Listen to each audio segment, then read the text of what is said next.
এই যে দেখো, যত মামা মাসি কাকা পিসি দিদন দাদু সবাই আছো। এই যে দেখো আমাদের পুচকু কতটা বদমাশ হয়ে গেছে। আমি সারা বাড়ি ধরে খুঁজছি কিন্তু পাচ্ছিলাম না। বিশেষ করে তো তার বাবা, সে বলে তার ছেলেটা বিরাট শান্তশিষ্ট, মানে সেম তার পাপার মতন।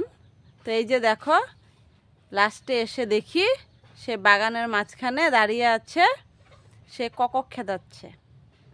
আর হাতে দেখো তার থেকে বড় নাকি একটা লাঠি। পাপাই দিকে দেখাও তো, তোমার হাতে কি আছে